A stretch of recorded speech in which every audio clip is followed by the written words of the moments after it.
Shalom. First and foremost, I want to start out by giving all praise, honor, and glory to Yahweh, Bahasham, Yahushai, Bahasham, Chakodash. Yahweh being named Heavenly Father, meaning He is, He exists, He to be.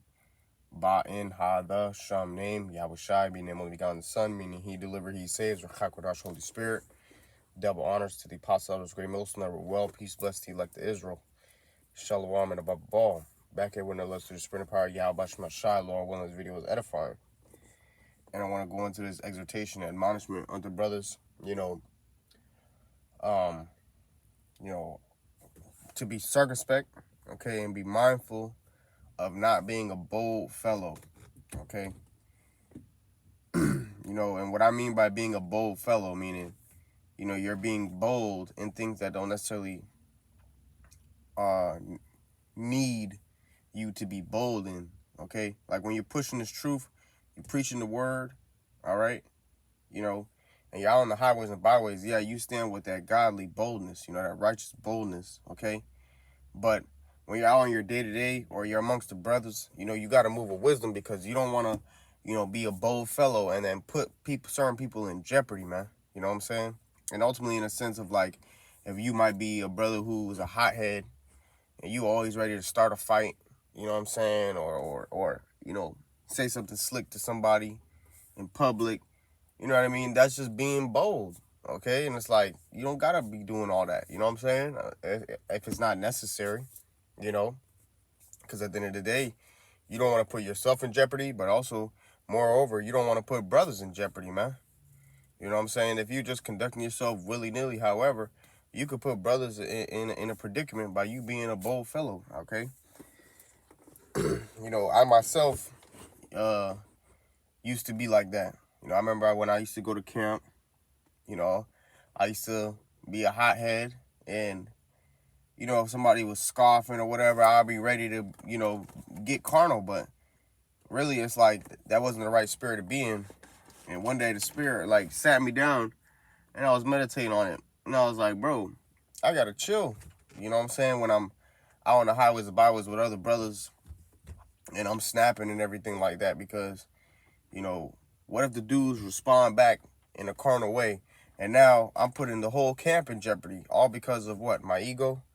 You know what I'm saying? Just being a bold fellow for whatever reason, So I was like, damn, all right, I got to chill with that. You know what I'm saying? Now, when you're on the highways and byways, you're going to have people sometimes come up, they're going to talk shit. You're going to stand on the gospel. You're going to defend the gospel. And, it might get heated and stuff. And you might need to have that godly boldness. But to go out your way just to be like starting problems and being a troublemaker, you know what I'm saying? That's not the way to go because you can get other brothers hemmed up in your foolishness and in your folly, man. So let's get into the precepts. This is Sirach Ecclesiasticus chapter 8, starting at,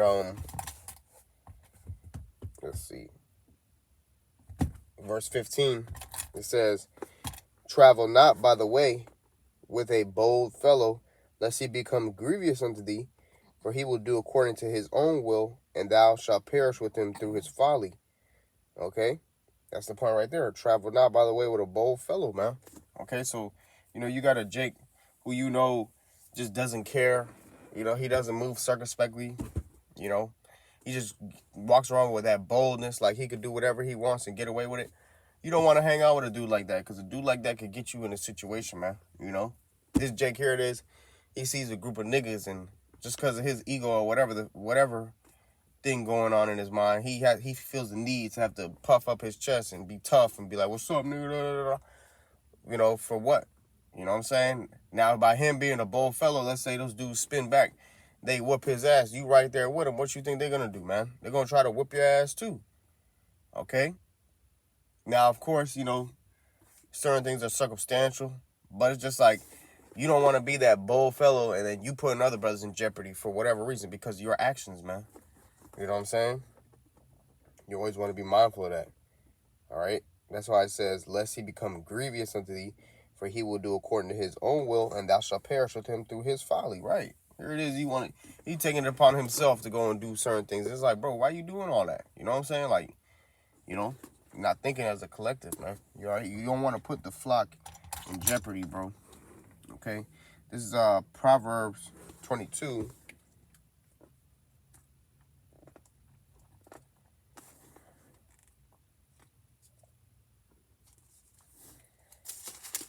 Proverbs 22 and verse 24, it says, make no friendship with an angry man, and with a furious man thou shalt not go, lest thou learn his ways and get a snare to thy soul. Right. Okay. That's the point right there. So make no friendship with an angry man. Right. You don't want to be traveling with a bold fellow because, you know, Jacob lose their mind. Okay. Do something irrational. And now since you was hanging with that Jake in that moment, now you got to get caught up with it too, man. It's not the way to be. Okay. And especially, you know, us in this truth, you know, we have to be mindful of brothers. Okay. Because you don't want to put the flock in jeopardy by you being a bold fellow, by you always ready to pick a fight or start unnecessary issues, man. This is, you know, because you want to look tough or whatever. Matthew 10 and 16, it says, behold, I send you forth as sheep in the midst of wolves. Be ye therefore wise as serpents and harmless as doves. That's right. So that's how we're supposed to be. We're supposed to be wise as serpents and harmless as doves. All right. So that doesn't mean that, you know, you don't have to be a man and be masculine and, you know, and have authority and dominance in your spirit, but to still be harmless as a dove, meaning what? You're not going out your ways to start issues with people, man. All right. You're not looking to start fights and start problems, you know, and I'm talking about in a carnal sense. Okay. You know, that's what it's about, being harmless as a dove, man.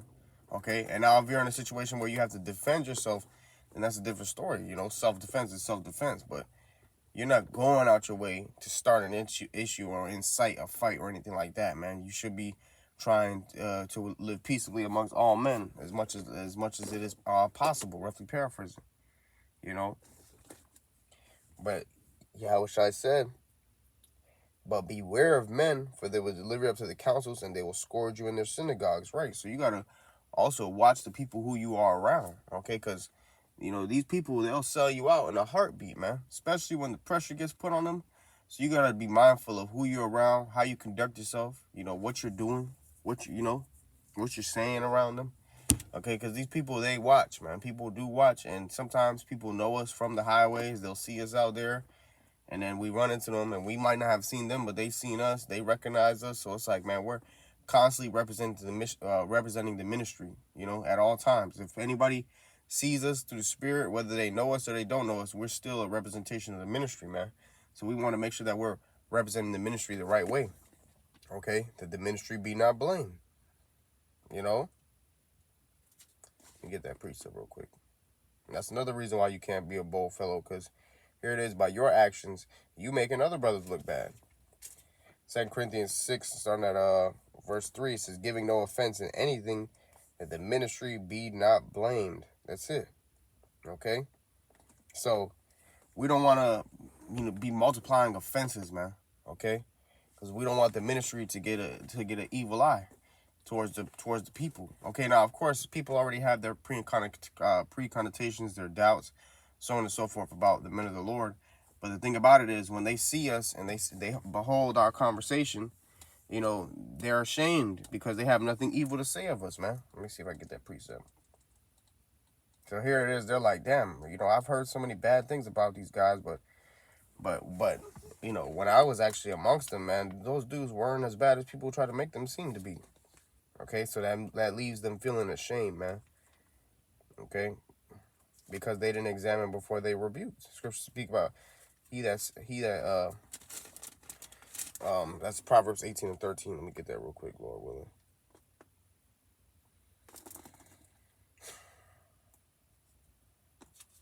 Proverbs 18 and 13, it says, he that answereth a matter before he heareth it, it is folly and shame unto him. And that's what these people do when they have their pre-connotations and doubts before they truly search out the matter to see whether we are what people say we are. Okay? And this is Titus chapter 2, verse 8. Sound speech that cannot be condemned. It says that he that is of the contrary part may be ashamed, having no evil thing to say of you. Right? So we're supposed to conduct ourselves with soundness of speech. We're supposed to behave ourselves wisely. Okay? Like King David did. You know, scripture speak about how King David behaved himself wisely. Okay? And the Lord was with him, man. We have to behave ourselves wisely, man. You know, when we're out and about. Okay, we have to be circumspect. Scripture speak about how to not walk as fools, man, but to be wise, So we can't just be out here, acting any type of way, especially being involved in this truth, man. We represent the standard of Yahweh Bashmal Shai, you know. So Titus 2:8, sound speech that cannot be condemned, that he that is of the contrary part may be ashamed, having no evil thing to say of you. Right. Okay. That's the point. And that's the thing too, man. If you like to start trouble, you a troublemaker, you gonna find it, man. Okay? You're gonna find it. Let me get that precept.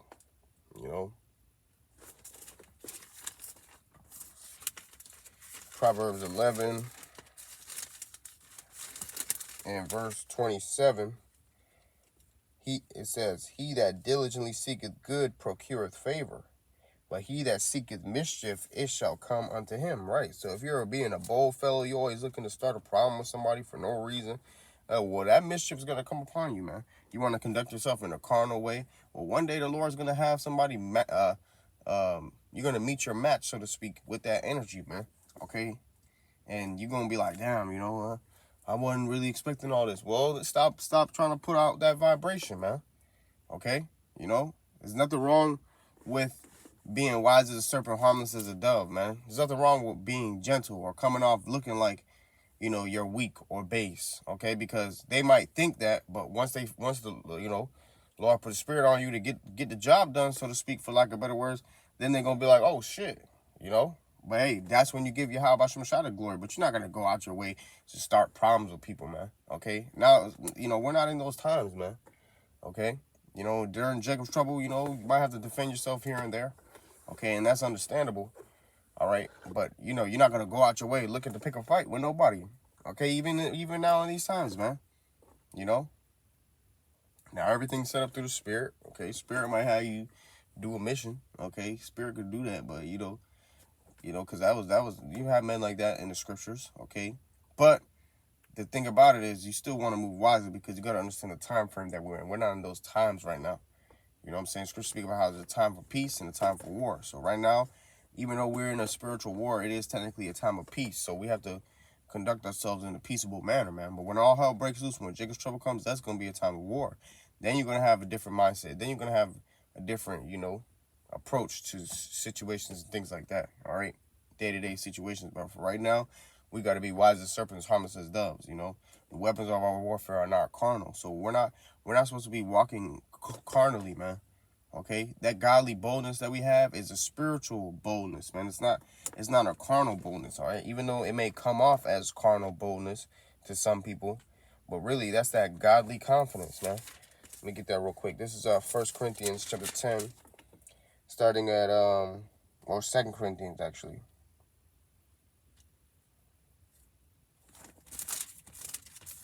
2 Corinthians 10 and verse 1. Now I, Paul, myself beseech you by the meekness and the gentleness of Mashiach, who in presence am base among you, but being absent am bold toward you. Right. So when Paul is basically saying, look, when I'm in your presence, when I'm in brothers' presences, I'm base. I'm humble, I'm meek, right? That's how you're supposed to be when you're amongst Akim. But it says when you're absent, you're bold toward them, because when he was writing those epistles, he was writing it with that godly boldness. Just like how when we get on the lessons, we get on the highways and byways, that's like us writing those modern day epistles. And so we are bold towards those who are listening, okay, in righteousness though. You know what I'm saying? It says, but I beseech you that I may not be bold when I am present with that confidence, wherewith I think to be bold against some, which think of us as if we walked according to the flesh, right? So, it might come off like, oh, he has that fleshly boldness. You know what I'm saying? He acting like a tough guy or whatever. But really, that's that godly boldness, man. When you're out doing the work, okay? That's that godly boldness. When you're rebuking somebody in righteousness, that's godly boldness. But it might come off carnal because, you know what I'm saying? That's just the way that it might look. Just like when Yahweh Shah was flipping the tables and hitting the people in the synagogue, scourging them, okay? And the thing about it is that may have came off as carnal, but really he was doing that in a godly sense, okay? Sometimes you got to righteously get carnal, okay? But there's levels to it, man. And key word, righteously, okay? Verse 3, it says, for though we walk in the flesh, we do not war after the flesh. Right. So we're not wrestling against flesh and blood. So if you're always trying to pick a fight with flesh and blood, you don't truly understand what this thing is all about, man. Okay? It says, for the weapons of our warfare are not carnal, but mighty through Yahweh Shemashah to the pulling down of strongholds. That's right. So it's not a carnal war, man. Okay? It's a spiritual war. So we have to walk as spiritual men.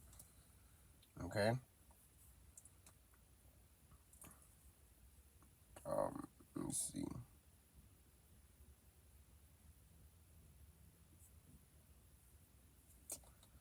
I think the point has been made through the Spirit, But I just wanted to touch on that, man. Don't be a bold fellow. Don't be out here putting brothers in jeopardy, man.